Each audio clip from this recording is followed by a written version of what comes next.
زلزلہ اتنا شدید تھا کہ ان میں کھڑے ہونے کی طاقت بھی نہ تھی۔ پھر آسمان میں ہولناک کڑاکا ہوا، اس کی ہولناک اور دہشت۔ حضرت صالح علیہ السلام نے اللہ تعالیٰ سے دعا کی۔ دعا کرنے کی دیر تھی کہ بستی میں زلزلہ آنے لگا، چٹان پھٹی اور اس میں سے بالکل ویسی ہی اونٹنی نکلی۔ قوم عاد کے بعد دن گزرتے گئے اور لوگ ابلیس کے وسوسے میں آ کر پھر سے کفر کی طرف پلٹ آئے، تو اللہ تعالیٰ نے ان کی ہدایت کے لیے حضرت صالح علیہ السلام کو مبعوث فرمایا۔ تو یہ سمود کے پوتوں میں سے ایک عربی نبی تھے۔ حضرت صالح علیہ السلام کا تعلق قوم سمود سے تھا اور یہ قوم عاد کی نسل میں سے تھی۔ سمود کی قوم نے یمن کو چھوڑ دیا تھا اور ہجر نامی ایک بستی میں بسنے لگی تھی۔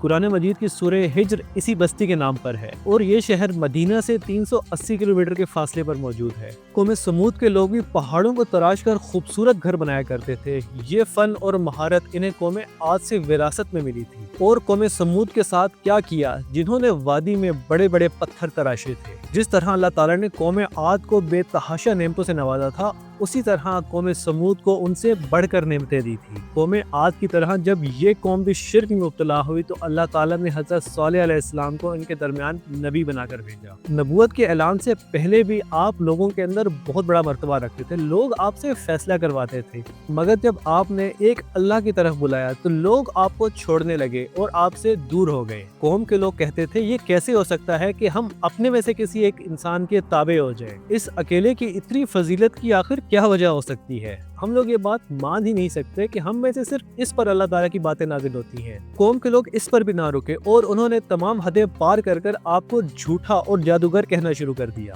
اس کے بعد وہ حضرت صالح سے کھلی دشمنی کرنے لگے اور آپ کو اپنی مجلسوں میں آنے سے روک دیا کہ آپ منحوس ہیں۔ جب بات اس انتہا کو پہنچی تو حضرت صالح علیہ السلام نے انہیں اللہ تعالیٰ کے عذاب سے ڈرایا۔ اس پہ آپ کی قوم کے لوگوں نے آپ کو چیلنج کیا کہ اگر آپ واقعی اللہ کے نبی ہیں تو ہم پر معجزہ لے کر آئیں، لیکن ہماری شرط یہ ہے کہ معجزہ ہماری مرضی کے مطابق ہو۔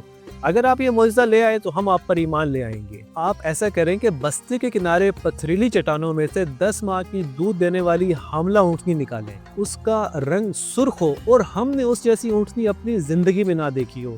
یہ کہنے کے بعد قوم کے سردار ان کا مذاق اڑانے لگے۔ حضرت صالح نے ان سے فرمایا کہ اگر میں تمہارے مطالبے کے مطابق اونٹنی لے آؤں تو کیا تم ایمان لے آؤ گے؟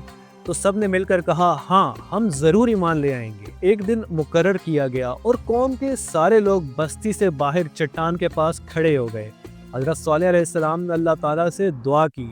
دعا کرنے کی دیر تھی کہ بستی میں زلزلہ آنے لگا، چٹان پھٹی اور اس میں سے بالکل ویسی ہی اونٹنی نکلی جیسا کہ قوم نے مطالبہ کیا تھا۔ سمود کے لوگوں نے ایسی اونٹنی اپنی زندگی میں نہیں دیکھی تھی، اس میں وہ تمام صفات تھی جن کا انہوں نے مطالبہ کیا تھا۔ اللہ تعالیٰ حضرت صالح کی زبانی سورہ ہود آیت نمبر 64 میں ارشاد فرماتا ہے، اے میری قوم، یہ اونٹنی اللہ کی طرف سے بھیجی گئی ہے اور تمہارے لیے یہ ایک معجزہ ہے۔ اب تم اسے اللہ کی زمین میں کھاتی چھوڑ دو اور اسے کوئی تکلیف نہ پہنچانا، ورنہ اللہ کا فوری عذاب تمہیں آ پکڑے گا۔ حضرت صالح نے اپنی قوم سے کہا کہ ایک دن یہ اونٹنی پانی پیا کرے گی اور ایک دن پوری بستی پانی استعمال کر سکتی ہے۔ سورہ قمر میں اللہ تعالیٰ ارشاد فرماتا ہے، اور بے شک ہم اس اونٹنی کو ان کی طرف آزمائش بنا کر بھیج رہے ہیں اور تم صبر کے ساتھ ان کے انجام کا انتظار کرو۔ اس اونٹنی کے معجزے کے بعد قوم کے لوگ 2 گروہوں میں تقسیم ہو گئے۔ بہت کم لوگ حضرت صالح پر ایمان لے آئے اور اکثریت اپنے کفر پر ڈٹے رہے۔ سورہ ہجر آیت نمبر 81 میں اللہ تعالیٰ ارشاد فرماتا ہے، اور ہم نے انہیں اپنی نشانی عطا فرمائی مگر وہ ان سے گردن موڑنے والے ہی رہے۔ اونٹنی اس قوم کے درمیان موجود رہی، وہ جہاں چاہتی چرتی۔